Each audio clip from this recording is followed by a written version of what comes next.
Você já parou para pensar que a cultura que nós consumimos hoje em dia foi inspirada em outras que vieram muitíssimo antes? Você já pensou que os escritores que você lê, sejam homens ou mulheres, sejam atuais ou antigos, eles tinham um formato que os tornava os mais vendidos ou os que tinham os textos mais bonitos? O que fazia com que eles fossem assim? Por que eles ficaram famosos? Mais do que propriamente o tema das obras desses autores, seja romance, seja suspense, comédia, esses autores tinham em comum viverem ou terem vivido em tempos que valorizavam a forma como eles escreviam. E isso vale também para o teatro, o cinema. Os diretores que produzem filmes e peças com um determinado formato geralmente são os mais aclamados. Não sei se você já parou para pensar nisso, mas eu que gosto de escrever, sempre me perguntei, qual formato é esse? O que faz as pessoas, os escritores, serem bem-sucedidos? Se eu quisesse encontrar uma resposta para essas perguntas, e eu quero, eu teria que ler uma quantidade mínima de texto dos mais famosos para poder encontrar algum padrão que fizesse com que essas obras se tornassem famosas. Foi nesse sentido que eu encontrei o box da editora Leia, História da Literatura Clássica, de Otto Maria Carpo. A ideia da República da Humanidade é viajar o mundo através dos livros. Assim, é necessário que voltemos no tempo para encontrar as respostas que buscamos. A nossa viagem tem início com uma das mais antigas civilizações, que se entregava completamente aos desígnios dos deuses, habitantes do lugar mais alto do Olimpo.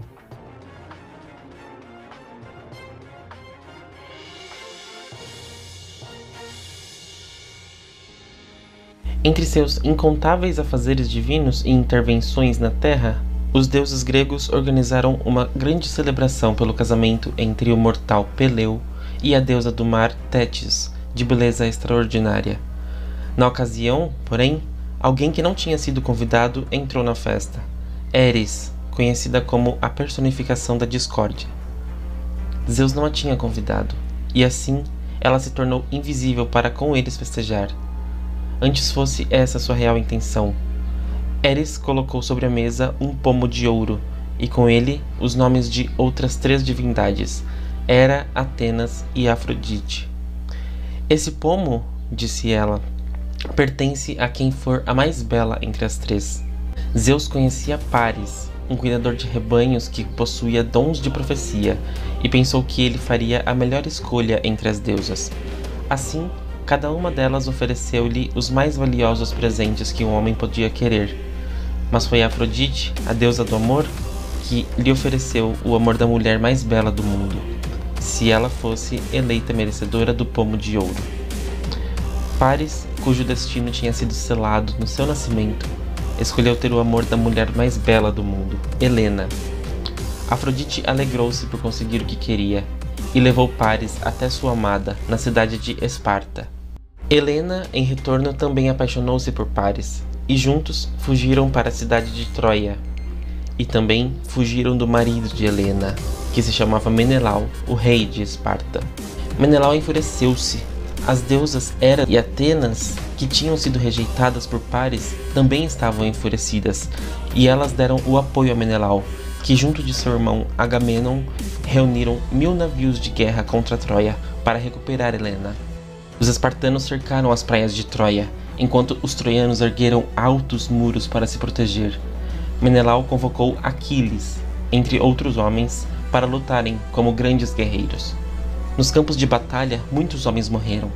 Nessa que ficou conhecida como a Guerra de Troia, os deuses do Olimpo assistiam a tudo, e sempre encontravam formas de favorecer os lados de seus preferidos. Aquiles era filho daquele primeiro casal que mencionamos, Tétis e Peleu.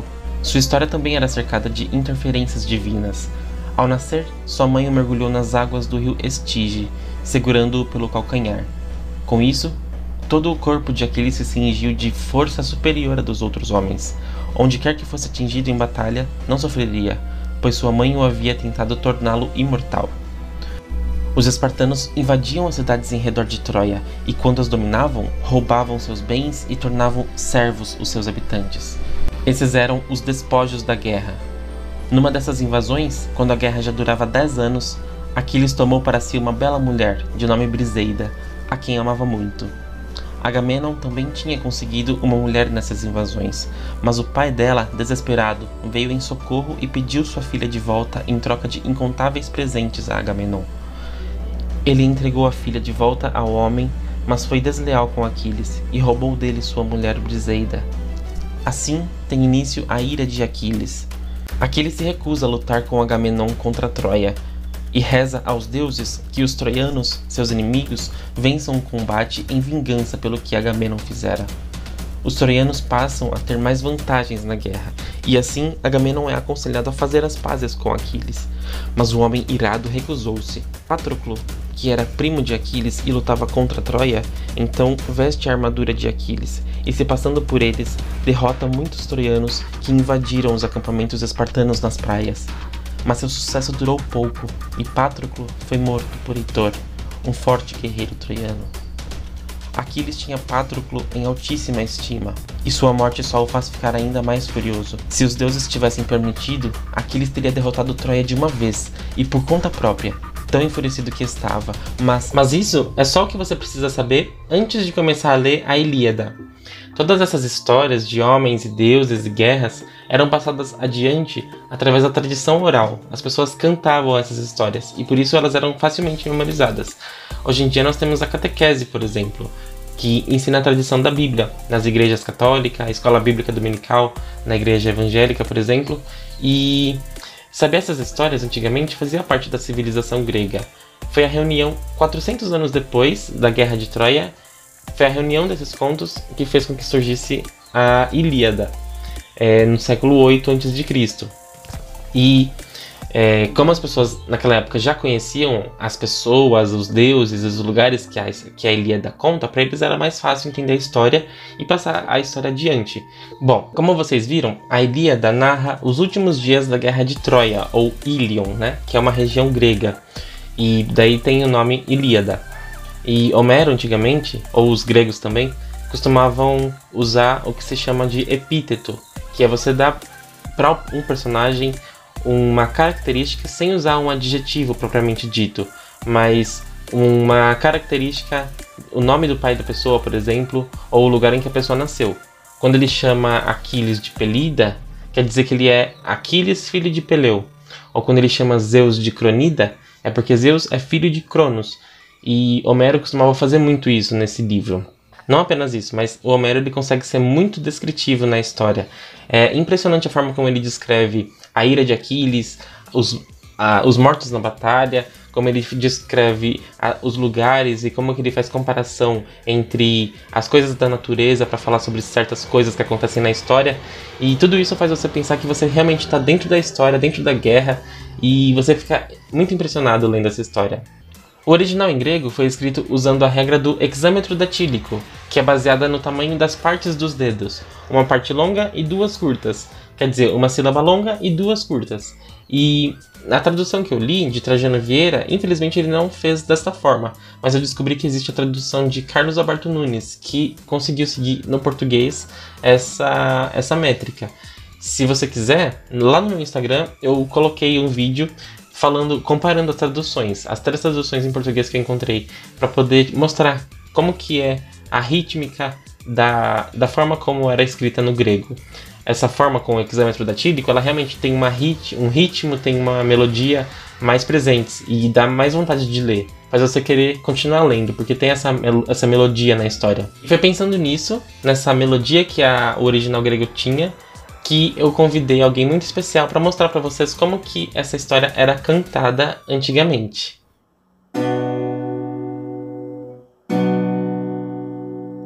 Canta minha cólera, ó deusa funesta de Aquiles Pelida, causa que foi de os arquivos sofrerem trabalho sem conta, e de baixarem ao Hades as almas de heróis valorosos, e esclarecidos ficando eles próprios aos cães atirados. E como pasto das aves cumpriu-se de Zeus o desígnio, desde o princípio em que os dois em discórdia ficaram cindidos. O de Atreu filho, senhor de guerreiros, e Aquiles divino, Essa foi a minha mãe, obrigado pela participação. Voltando ao livro, ele possui 24 capítulos, ou 24 cantos, e cada um possui cerca de 600 a 700 versos. Você pode pensar que realmente é uma obra muito densa, mas lá na página República da Humanidade no Instagram eu postei algumas dicas que podem te ajudar a ler um livro denso como esse, ou ler de uma forma melhor, para poder te ajudar se você precisar ou quiser ler uma obra como essa. E foi incrível ter lido essa obra. Foi muito empolgante conhecer a Grécia Antiga do século 8 a.C. e conhecer essa parte da história da literatura ocidental. E tudo isso me fez tirar algumas conclusões para aquelas perguntas que eu tinha feito lá no início, mas eu vou falar sobre essas conclusões mais para frente. Sobre o autor, Homero, ele é acreditado hoje em dia como sendo apenas uma personificação dessa memória grega, porque na verdade acredita-se que a Ilíada ela foi escrita pelos cantores, pelas pessoas que cantavam essas histórias, e não por um homem específico. E além disso, é atribuído a Homero também a obra Odisseia, que narra a história de Odisseu. Falando nisso, Otto Maria Carpo, no primeiro livro do box História da Literatura Ocidental, que fala sobre a literatura greco-romana, ele menciona que Homero foi o maior dos poetas e muitos quiseram imitá-lo. Autores como Píndaro, Tirteu, Arquíloco, Sófocles, Eurípides, Tucídides, Ésquilo, Aristófanes, Heródoto, Platão e Demóstenes, todos eles fizeram parte da construção da história da literatura ocidental. Todos eles deram um pouco da sua escrita, da forma de pensar, seja com textos políticos, seja com filosofia, seja com outras epopeias. Todos esses autores trouxeram à humanidade um pouco do que a Grécia podia oferecer. E nós sabemos que é realmente vasto o conhecimento que eles trouxeram ao mundo, realmente perdura muitos deles até hoje. Enquanto a Grécia era o centro do mundo, tudo que ela produziu chegou até nós na forma desses textos históricos, mas um dia a civilização grega teve que chegar ao fim e deu lugar a um novo centro de poder.